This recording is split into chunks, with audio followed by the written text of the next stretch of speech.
Ladies and gentlemen, a new snapshot for Minecraft Java Edition 1.16, the Nether update, has been released. Snapshot 20w07a is now available for testing, and I do say testing only because a fairly critical bug has already been found in the snapshot. More on that later though. My name is slicedlime and I'm here to take you on a tour of all the changes in this version, which contains 2 new Nether based mobs. Before we get into that though, a couple of quick corrections and additions to the previous snapshot video for 20w06a that I missed a couple of things in. One important aspect of the new wood that was added, the crimson and warped stems, is that wood is non-flammable. That means that you can light it on fire, but it will never be completely consumed by flames.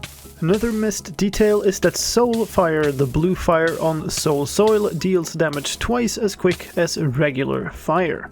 Another thing that I said was that netherite is slower to cook in a furnace than other items. That is not true. And one thing I forgot to mention is that nether fortresses now only originate in the nether wastes and the soul sand valley biomes. They can never start in the forest biomes, although they can extend into them. Now, let's get into the first of our 2 mobs of the day, Piglins. Piglins are a new aggressive mob type. They are the unzombified version of the zombie pigmen, which are going to be renamed the zombified Piglins. Their health is 8 hearts or 16 health points, and their base attack damage is 5. They spawn mostly in the Crimson Forest biome, but some will also spawn in the Nether Wastes. And when they spawn randomly with either a crossbow or a golden sword. Piglins are really in love with gold. If you are not wearing any gold armor, they will attack you on sight, but if you are wearing any piece of gold armor, then they will let you be. If they see you breaking a container or mining a block of gold, they will assume that you are trying to steal and attack you. Piglins will pick up items off of the ground. They will get very distracted by gold items in specific and stand admiring it. Once they've picked up an item, they will either replace what they're currently wearing or using with that piece if it's a better weapon or armor than what they're currently wearing. Otherwise, they'll throw it out. In specific, if they pick up a golden ingot or if you right-click them with a gold ingot, then you can use that for bartering with them. They take 1 gold ingot and they will give you something in return. The most common barter results are 1 to 4 of soul sand, red mushrooms, brown mushrooms, crimson fungi, and nether bricks. Other common results are also 3 to 8 flint or 4 to 12 rotten flesh. There's an uncommon barter for shroom light, fire charges, 4 to 12 pieces of gravel, 2 to 5 pork chops, 2 to 7 leather, or 1 to 2 warped fungi. Rarely you can get 2 to 4 glowstone dust, 1 to 3 magma creams, or 2 to 4 ender pearls. Very rarely warped nylium, 1 to 4 pieces of quartz, or a block of obsidian. If you kill a piglin, then they will drop any equipment that they have picked up. Gold ingots that they have picked up will vanish, so you can never get your gold back once you have bartered. In other behaviors, piglins will hunt, and they hunt in groups. When they hunt for food, they hunt hoglins if they manage to outnumber them. They also avoid soul fire and all soul fire based blocks, as well as zombified piglins. With their skeletons, on the other hand, they will attack on sight. If a piglin ends up in the overworld, it will become zombified in a conversion process that works just like the zombie drowning process. Baby piglins are not as dangerous, but they also have some mischievous behaviors. For instance, they like to play with baby hoglins. Piglins, despite being by default hostile to players, will spawn in peaceful mode, with the difference that they do not attack players in peaceful mode. One final note about piglins: whenever they spot a player, when they have visual contact to a player, then they will be marked as persistent and then will never despawn. Let's move on to the other mob of the day, the Hoglin. Hoglins are big aggressive beasts that live in the Crimson Forest biome in the Nether. They have 20 hearts or 40 hit points of health and a base attack damage of 6. This attack damage is through a headbutt attack with a knockback. They attack players on sight, but they can be distracted by making them breed, by feeding them crimson fungi, and they also avoid warped fungi, so that can be used to somewhat control them. When killed, they drop pork and sometimes leather. Hoglins also go fighting back against piglins, especially when they outnumber them. Baby Hoglins will still attack you just like the adults, but they do barely any damage. Just like Piglins, whenever a Hoglin spots a player, they will become persistent and never despawn from that point on. Those were the main additions for this snapshot, but there are also other changes and additions. Let's get into other changes to mobs. Endermen can no longer pick up netherrack. Instead, they can now pick up crimson and warped fungi, nylium, and roots. A couple of bug fixes applying to Endermen as well. Endermen would become passive when teleporting around randomly during day, even if they were aggressive before. And the bug where Endermen kept following the player after becoming passive. The wither can now be summoned using soul soil as well as soul sand. And a couple of fixes have been done to snow golems. They now drop their pumpkin when sheared, and they no longer get damaged by snowfall in mountains or cold biomes. Speaking of cold and snow, burning mobs used to be extinguished by snow in cold biomes, but not in just regular snowy biomes. That has also been fixed in this version.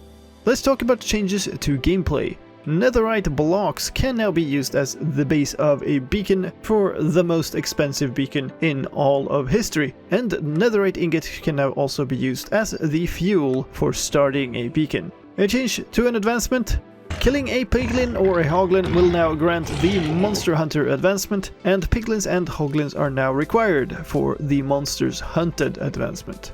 A fix for a critical issue from the previous version. Fire didn't burn any items in the previous snapshot. That has been fixed. Only netherite items will now survive fire. When moved by a piston, a slime block would often fail to bounce up a player. That has been fixed in this version. And observers no longer detected a piston base starting to retract. That has also been fixed. If you placed an armor stand against a fence, then it would fall through that fence. That has been fixed in this version. Enchanting a book would make that book lose its name or other data tags. That is fixed in this version. All players, not just the owner, could make a dog sit down or stand up. And infested blocks now spawn silverfish when you blow them up.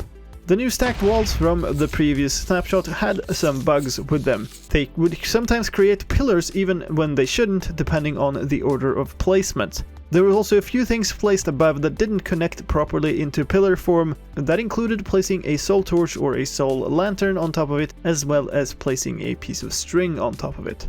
When you broke a warped or a crimson door, then you would get 2 items rather than 1. That is fixed in this version, as well as a couple of misrotated blocks in a certain variant of a house in the snowy villages, and a problem where some statistics would overflow at a certain integer limit. There are a few visual changes in this version as well. There's a new texture for the soul lantern, and it now has its animation just like the normal lantern. And a fix to a map problem: mushrooms would show as green dots on a map. That has been fixed in this version. For the user interface, the debug pie graph was broken in the previous snapshots and is fixed in this one, and a bunch of text fixes have been done. Let's look at sound updates. Of course, the new entities have sounds. Piglins have a sound for admiring an item, a sound for being angry, for celebrating their victory, idle sounds,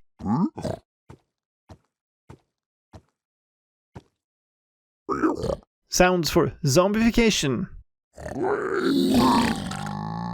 for hurting, for dying, a sound for being jealous,